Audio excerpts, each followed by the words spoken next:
Hello! Welcome to my YouTube channel. Ito yung hindi ko pinakita sa inyo kahapon, guys. Rice veggie. Cauliflower rice. Huwag mo lang amuyin kasi mabaho talaga. Smells bad. I thought you left already. What happened? I can't. Ano siya? Hindi yung tinubagan. My coat. Binuang. I can't till I get my warm coat. I might not have a phone one day, and I don't need it. Cauliflower rice.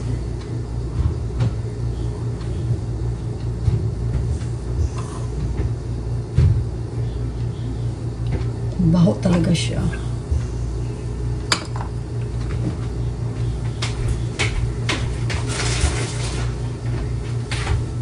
Pero very healthy.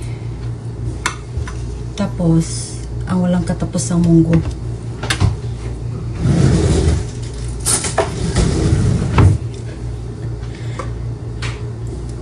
Mga 1 week talaga to, guys. Kasi ako lang naman ang kakain. Initon pa na ako ni. Kasi malamig. Malapig pa sa nagmamahal.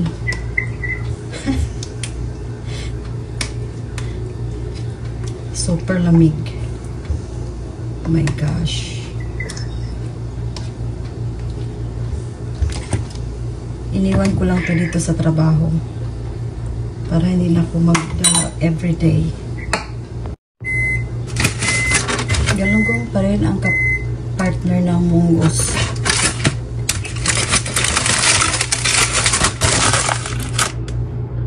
Napagod ang caregiver.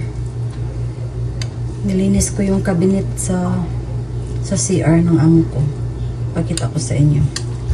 Tapos nilinis ko ang ref. Ngayon, wala na siyang dumi. Pakita ko sa inyo, guys. Ito ang ref. Malinis na siya. Nilinis ko talaga.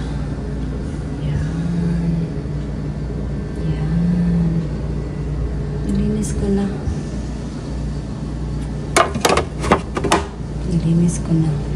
Tapos nilagyan ko ng bagong water na filtered. Diba? Tapos CR mamaya ipapakita ko sa inyo. Ang dumi kasi. Tapos yung order kasi ang matandang lalaki. Lahat ayaw itapon. Kaya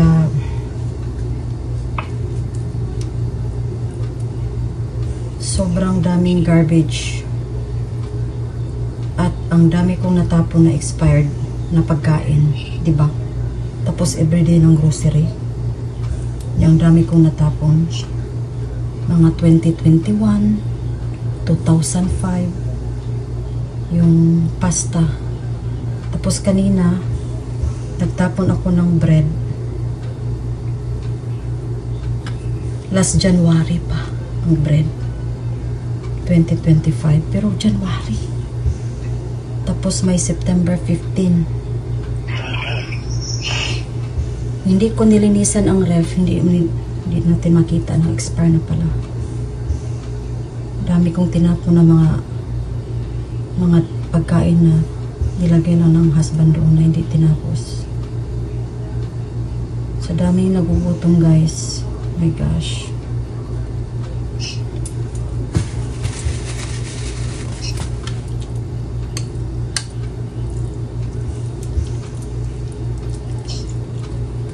Hindi lang yun si Moton kay baho yun.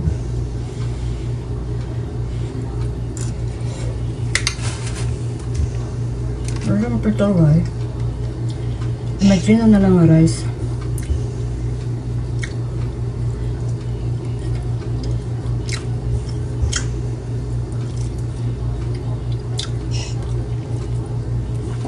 Yung puso hindi hindi yari ng rice na sobrang busog. So, busog yung feeling. Dito, okay lang siya. Kahit isang ganito.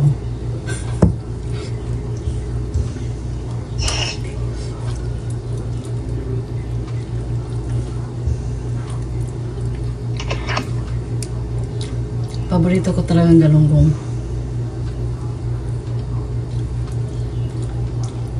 Sa sigarilyong bulad. Mamiss ko ng bulad. Iwan ko kung saan tinago ng anak ko yung bulad, hindi ko makita. Kasi kung alam ko ay manimawan na pa ng apartment.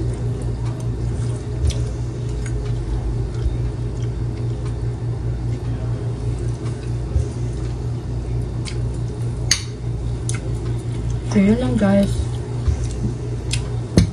Gutom ang caregiver kasi hindi ako nag-breakfast. Tubig at saka kape lang yung ininom ko. Continue ang video guys. Luto si Minulpi. Hindi naman luto kasi mga canned goods naman yung mga soup nila. Yung soup nila yung sa can. Ito chicken gumbo. So init-initin ko na lang to. Tapos nagawa ko ng sandwich ni among lalaki. Yan. Cheese at saka ham. Yun lang. Tapos i-grill ko para maging toasted yung kanyang sandwich. So, ilagay ko sa frying pan. Pero lagyan ko ng butter both sides para maging crispy siya. Diba? Nilagyan ko ng butter. Tapos, dito, lagyan din natin ng butter. Ayan. Grilled cheese na siya. Ham grilled cheese. Tapos, ilagay lang natin dito. Ayan. Tapos, takpan natin. Yan lang. Easy yung lunch. Yung tapos, mamaya, yung dinner. Init-init din. Ang pagkain. Yeah. Wala talagang ayos ang buhok ko guys. Wala na talagang time. Kasi laging tumatawag yung babae. Kagabi, nagtanong siya like mga few minutes before ako alis. Mga 8 something. 8:50. Tanong siya sa akin na how far ko daw ako mag-drive, malayo ba yung amin. Sabi ko 32 minutes siya. So you're gonna be so tired, you know. Kasi alam niya na hindi ako nag-upo-upo lang talaga dito. Magtatrabaho talaga ako. Kaya yun talaga ang life. Wala naman tayong mahanap na malapit lang. So, hindi naman masyadong kasi hindi naman traffic. So, okay lang siya.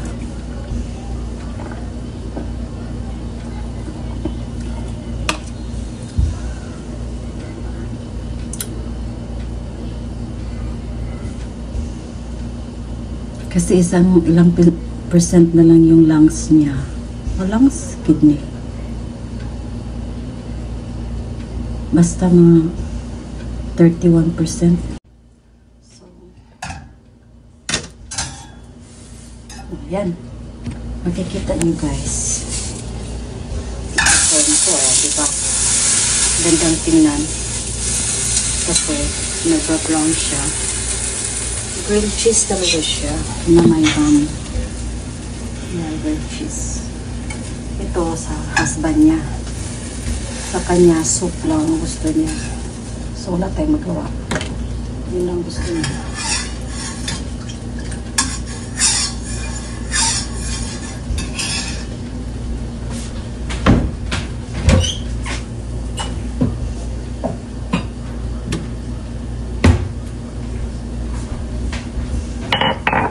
So, gawin ko na. Tapos, ilalagay ko yung soup nila dito.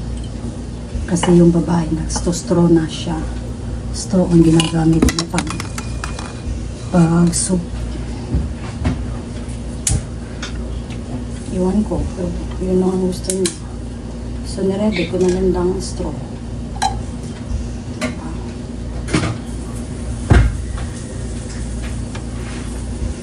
So, nag-text sa akin yung kaibigan ko. Meron daw ang trabahong live-in. Ayan. Tapos na, guys. Ready na para sa matandang lalaki.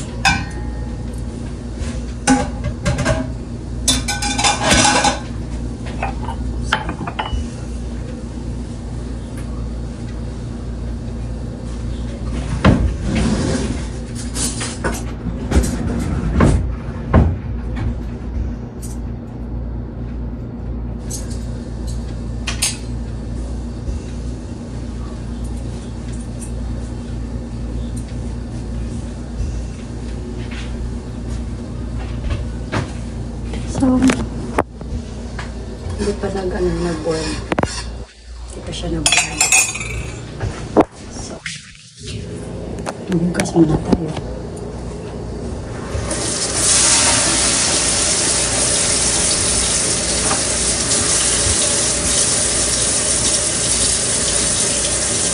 Para walang maghintay na trabaho, magugas agad.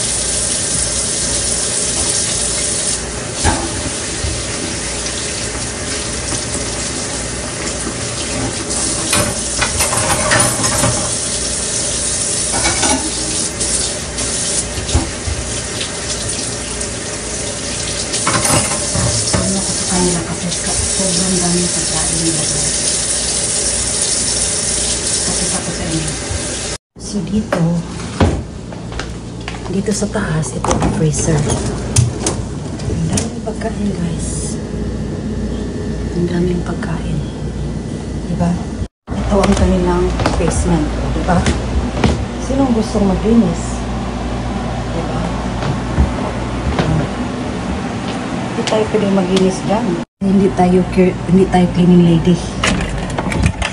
Tapos ito ang garage nila. Ang garage. Hindi na makapasok sa sasakyan. Paano papasok ang sasakyan? Diba? Super dami. Ito ang kanilang dalawang ref. First door sa freezer. Ayan. Pagkain yan guys. Super daming pagkain. Dito. Oh. Yan. Ang daming chocolate. Shout out sa mga mahilig ng chocolate. Ayan. Donut. Yan. Beer. Yan. Ito, freezer to. O, ayan. Saan ka pa? Hindi ka mabubutong kung ano ka. Gusto mong magluto. O. Dito rin, o. Dami. Daming foodie. Diba? Kasi yung husband, mahilig magbili ng mga sweets. So, dalawa lang sila pero super daming pagkain. Hindi naman nila. Diba, sayang. Sayang talaga. Pero wala tayong magawa. Sa dami nagugutom, di ba? Kaya, ito talaga ang life. So, yun lang ang aking update sa aking pagiging caregiver sa Amerika.